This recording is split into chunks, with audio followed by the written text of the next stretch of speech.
Esselamu Aleyküm bizi izleyenler ve hürmetli həmkarlarım. Bir müddət öncə həmkarlarımın bəziləri mənə bir video göstərdilər və bu videoda müəllif Eros 2 freonunun balonun ağzından çıxarkən alışkanla yanmadığını demək bizə göstərir.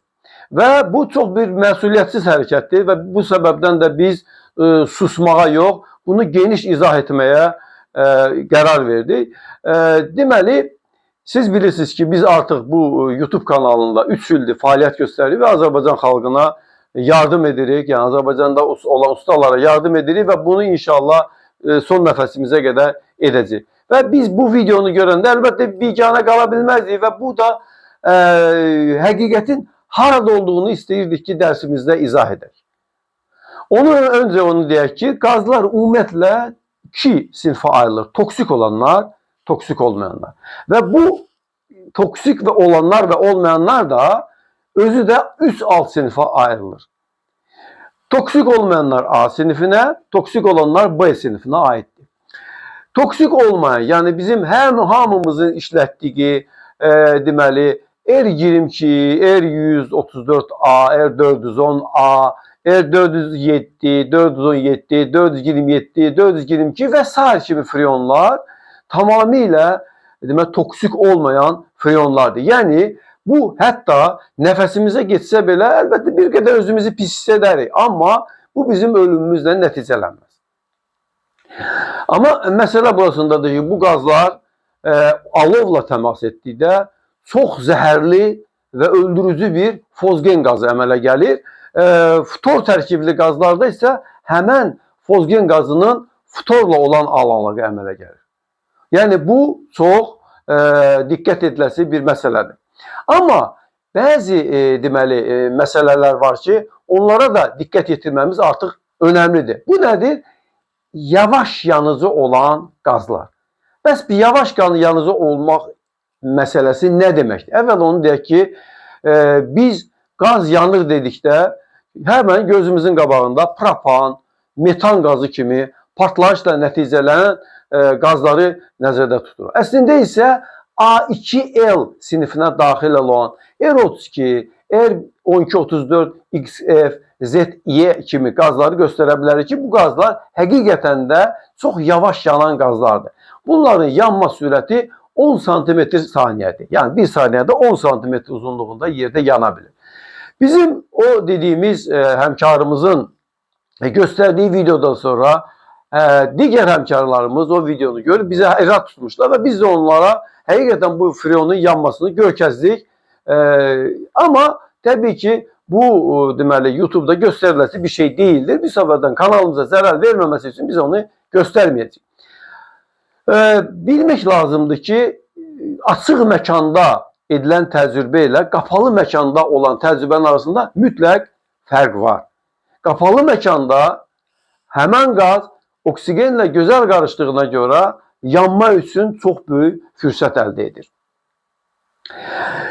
Bu yanma, yenə də qeyd edirik, əlbəttə ki, propan kimi, metan kimi partlayışla nəticələnən çox yüksək yanıcılıqlı bir qaz deyil. Amma bu həyata təhlükə yarada bilən bir qazdır. Yəni, müəyyən bir konsentrasiya olarsa otaqda, orada yanma hadisəsi baş verə bilir.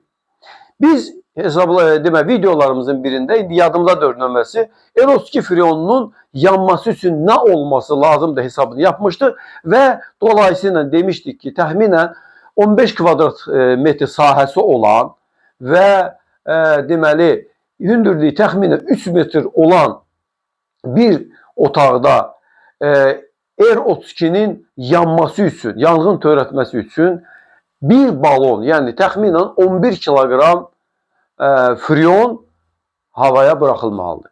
Məlum məsələdir ki, bu istehsalçıların hesablamalarıdır, alimlərin hesablamasına söykənir və biz bunlara mütləq sürətdə riayət etməliyik. Bəs yanıcı qazlar nədir? Əgər davam ediriksə, o zaman bilməliyik ki, qazların A3 sinifinə daxil olanları yanıcı qazlar hesab olunur. Hal-hazırda R290, yəni propan, metan, R170 etan, R600A butan, izobutan kimi yanıcı qazları biz sizə göstərə bilərik. Bu qazlar konkret olaraq partlayışla nəticələnə bilən qazlardır. İstər A2L, istər A3 sinfi ilə işləyərkən sistemdə olan qazı mütləq quru azotla qovmaq lazımdır. Biz indi bu prosesi sizə göstəririk. Bəli, hörmətli izləyicilərimiz. Deməli, bu bizim kondisionerimizdir. Göründüyü kimi, yəni burada çöl üstədir. Yaxşı, bəs bunun içərisində əgər R32 qazı olmuşsa, biz bu qazı buradan necə qovaq? İndi operatorumuz yaxınlaşdırır. Bax, gördüyünüz kimi burada bir probka qoymuşuq. Probkanı qoyandan sonra, deməli, aşağıya da manometrin şlangını birləşdirmişik. Bundan sonra sistemə, bu kranda açıqdır və biz sistemə yavaş-yavaş biz azot vuracaq. Gördüyünüz kimi, əgər içərisində R32 freonu varsa, quru azot buradan sistemdən girir və bütün həmin o bizə lazım olmayan R32 qazını oradan götürür.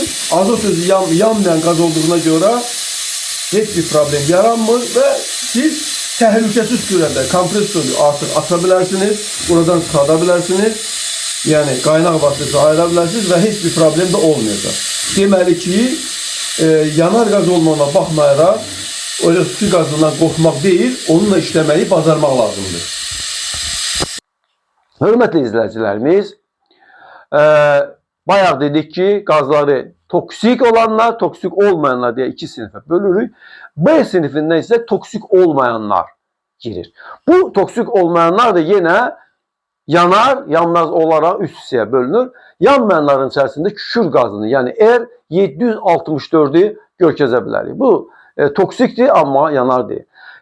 B2, B sinifinə isə amoniak qazını, NH3-ü aid etmək olar. Bu qazda R32 kimi yavaş yanar da, amma R32-dən fərqli olaraq bu həm yavaş yanan, həm də toksik olan bir qazdır. Və ən nəhayət B3 sinifinə aid olan R630 qazını CH5N-i sizə deyə bilərik. Hörmətli izləyicilərimiz, B qrupunda olan qazları bugün işləmirik, amma təbii ki, bilməmiz lazım. Biz burada informasiyanı sizə veririk. Əlbəttə kimsə dərin araşdırma aparacaqsa, o zaman bu qazlar barəsində daha çox bilgi əldə edə biləcəkdir.